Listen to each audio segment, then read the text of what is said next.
KG প্রতি চালের দাম বেড়েছে 10 টাকা থেকে 15 টাকা। মিনিকেট, রত্না, বাঁশকাঠি থেকে গোবিন্দভোগ সব চালই এখন মহার্ঘ। চাল কিনতে এসে মাথায় হাত ক্রেতাদের। উত্তরবঙ্গ থেকে দক্ষিণবঙ্গ সর্বত্রই একই অবস্থা। এদিন নিত্য প্রয়োজনীয় জিনিসের দাম নিয়ন্ত্রণের প্রতিশ্রুতি কোথায় গেল? চালের দাম বেড়ে যাওয়া প্রসঙ্গে রাজ্যের শাসক দলকে এক হাত নিলেন মীনাক্ষী মুখার্জি। বুধবার সংগঠনের কর্মী সভায় যোগ দিতে জলপাইগুড়ি এসে পৌঁছেছেন সিপিআইএম দলের যুব সংগঠন ডিওয়াইএফআই এর রাজ্য সম্পাদক মীনাক্ষী মুখার্জি। কর্মী সভায় যাবার আগে দলীয় কার্যালয়ের সংবাদ মাধ্যমের প্রতিনিধিদের সঙ্গে কথা বলতে গিয়ে এমনটাই জানালেন তিনি। চালের দাম বৃদ্ধি প্রসঙ্গে মীনাক্ষী মুখার্জির সাফ জবাব, জিনিসপত্রের দাম নিয়ন্ত্রণে রাখবেই প্রতিশ্রুতি দিয়েই তো তৃণমূল নির্বাচনে অংশ নিয়েছিল। তাহলে কি তৃণমূল নিজেদের নির্বাচনী ইস্তেহারের কথা ভুলে যাচ্ছেন? আরজিকর কাণ্ডের রেশ টেনে এদিন আবারও রাজ্য সরকারকে আক্রমণ করেন তিনি। আরজিকর হাসপাতালে ঘটনা প্রসঙ্গে তিনি জানান, এই ঘটনা একটি প্রাতিষ্ঠানিক খুন, কারণ গ্রেপ্তারও হয়েছে সরকারি লোক। তারপরও এই রাজ্য সরকার আর কি বলবে? কি বলবেন? 10 টাকা করে চালের দাম বেড়ে গেল কিলো প্রতি। 8 থেকে 10 টাকা।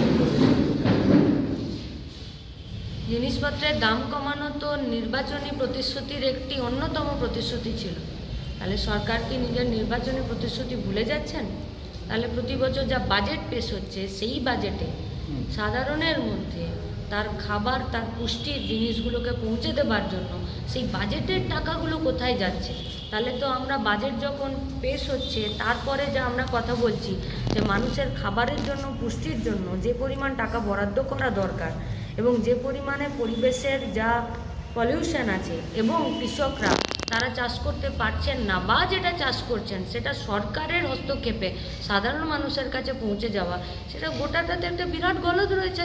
তাহলে সরকার ফেল করছে।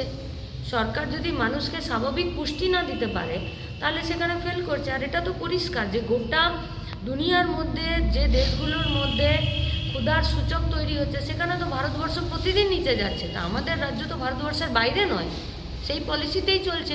এবং রাজ্যের সরকার গোদের উপর বিস্ফোরা, এখানে এদের নেতারাই তো চুরি করে, এদের তো মন্ত্রীরাই চুরি করে, জেল খেটে আসে। বলছি এবার কেন্দ্রীয় বাজেট বেঙ্গল অ্যাসোসিয়েশনের অভিযোগ টাস্কফোর্স বসে আছে, কি বলবো, আর ক্রেতাদের সমস্যা। একটি মেকি ক্রাইসিস তৈরি করা হচ্ছে। কৃষকদের পাশে যদি সরকার থাকে, স্টোরে যদি সরকার থাকে, খাদ্য নিগম এবং পিডিএস সিস্টেমে যদি রাজ্য এবং কেন্দ্র সরকারের মানুষের প্রতি দায়বদ্ধতা থাকে, এ জিনিস হওয়ার কথা নয়। কেন্দ্রীয় বাজেট হওয়ার পর বিরোধীরা অভিযোগ করছিল যে এই বাজেট বাংলা বিরোধী বাজেট। তা আজকে নির্মলা সীতারামন এই দাবি উড়িয়ে দিয়েছে, কি বলবেন? তিনি মুখের কথাতে ওড়াতে পারেন। এই বাজেট তো শুধু বাংলা বিরোধী বাজেটের কথা নয়, এই বাজেট তো যুব বিরোধী, ছাত্র বিরোধী, শিক্ষা বিরোধী, স্বাস্থ্য বিরোধী। এ বাজেট তো গোটা দেশের মানুষের যে পুষ্টিগুণ পাওয়া তার বিরোধী। 1 টাকাও বাড়তি বরাদ্দ হলো মনরেগার কাজে, স্বাস্থ্যতে, শিক্ষাতে, নতুন করে শহরি রোজগার যোজনাতে? কোথায় টাকা বরাদ্দ হলো?